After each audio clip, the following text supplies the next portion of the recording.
Hi అండి, welcome back to my channel. So మీకోసం అయితే హెల్దీ రెసిపీతో వచ్చేసాను. ఇక్కడ తక్కువ ఆయిల్తో అయితే వడ చేస్తున్నానండి, అలచందలతో వడ. సో చాలా హెల్దీ. సో అవి ఎలా ప్రిపేర్ చేసుకోవాలో చూసేద్దాం రండి. సో ఇక్కడైతే నేను స్ప్రౌటెడ్ అలచందలు తీసుకున్నానండి. సో అలచందలు ఒక గ్లాస్ అయితే, హాఫ్ గ్లాస్ అయితే సోయా తీసుకున్నాను. సో ఇవి ఎలా ప్రిపేర్ చేశాను స్ప్రౌటెడ్ అనేది నెక్స్ట్ వీడియోలో డెఫినెట్గా పోస్ట్ చేస్తాను. సో మనం ఎప్పుడైనా స్ప్రౌట్స్ తీసుకున్నాక కొంచెం స్టిక్కీగా అనిపిస్తుంది. సో ఇలా వాటర్లో అయితే వాష్ చేయాలి. అలాగే స్మెల్ కూడా అనిపిస్తుంది కదా, ఒక 3 or 4 times నీట్గా అయితే వాష్ చేసేసుకోండి. సో వాష్ చేశాక ఏదైనా హోల్స్ ఉన్న గిన్నెలో కానీ, సో ప్లాస్టిక్ది కానీ ఉంటే ఇలా ట్రాన్స్ఫర్ అయితే చేసుకోండి. సో ఇలా ట్రాన్స్ఫర్ చేసుకోవడం వల్ల దీంట్లో వాటర్ కంటెంట్ అంతా కిందికి అయితే వెళ్ళిపోతుంది. సో ఇలా వాటర్ మొత్తం రిలీజ్ అయిపోతుందండి. చూడండి, ఇక్కడైతే అలచందలకు మాత్రం స్ప్రౌట్స్ వచ్చాయి, సోయాబీన్స్కి మాత్రం స్ప్రౌట్స్ రాలేదండి. నేను కూడా ఫస్ట్ టైం చేస్తున్నాను.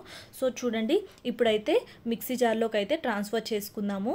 సో కచ్చా పచ్చాగా అయితే బ్లెండ్ చేసుకోండి. స్మూత్గా దోసపిండి లాగా అయితే బ్లెండ్ చేయకండి. సో ఒక్కసారి చూడండి, వీడియోలో చూపిస్తున్నాను నేను. ఇలా అయితే మిక్సీకి వేసుకోండి.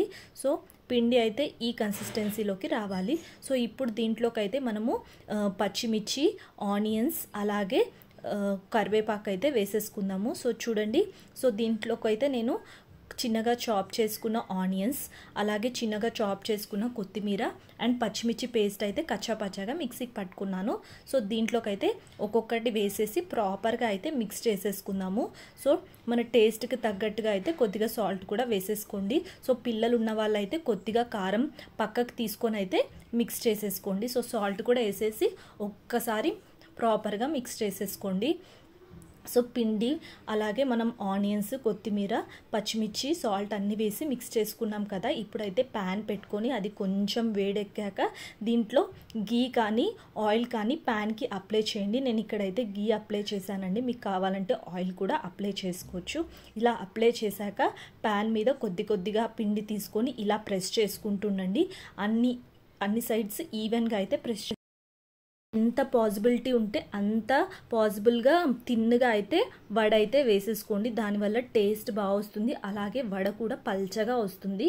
సో చూడండి, సో నేను మ్యాక్సిమం ఎంత పాసిబిలిటీ ఉంటే అంత స్ప్రెడ్ చేసేస్తున్నాను. సో ఎట్ ఏ టైం మనం 2 or 3 వడలు వేసుకోవచ్చు అండి, అంతే అండి. తక్కువ ఆయిల్తో అయితే మనం ఎంతో హెల్తీగా వడ అయితే ప్రిపేర్ చేసుకోవచ్చు.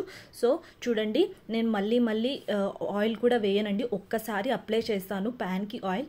నెక్స్ట్ టైం కూడా నీట్గా వచ్చేస్తాయి వడలు. సో ఒక్కసారి ఫ్లిప్ చేసుకోండి. సో చూసారా, ఎంత తక్కువ ఆయిల్తో అయితే మనం వడ ప్రిపేర్ చేసుకున్నాము. సో పిల్లలకి కూడా చాలా హెల్దీ అండి. 9+ నుంచి వాళ్ళకి ఫింగర్ ఫుడ్స్ లాగా ఇవ్వచ్చు. అలాగే వెయిట్ లాస్ అవ్వాలనుకున్న వాళ్ళు, హెల్దీగా ఫుడ్ తినాలనుకున్న వాళ్ళకి ఇది బెస్ట్ చాయిస్ అండి. ఒక్కసారి డెఫినెట్గా ఈ రెసిపీ అయితే ట్రై చేయండి. చూసారా ఎంత మెత్తగా ఉందో. సో దీన్ని ఏదైనా చట్నీతో సర్వ్ చేసుకోండి, చాలా బాగుంటుంది. సో నేనైతే ఇక్కడ పీనట్ చట్నీ తీసుకున్నాను. సో చాలా టేస్టీగా ఉంటుంది. మీరు కూడా ట్రై చేయండి. ట్రై చేసి మీకు ఎలా వస్తుందో కమెంట్ బాక్స్లో కమెంట్ చేయండి. అలాగే గట్టిగా లైక్ కొట్టి subscribe my channel. Thank you అండి.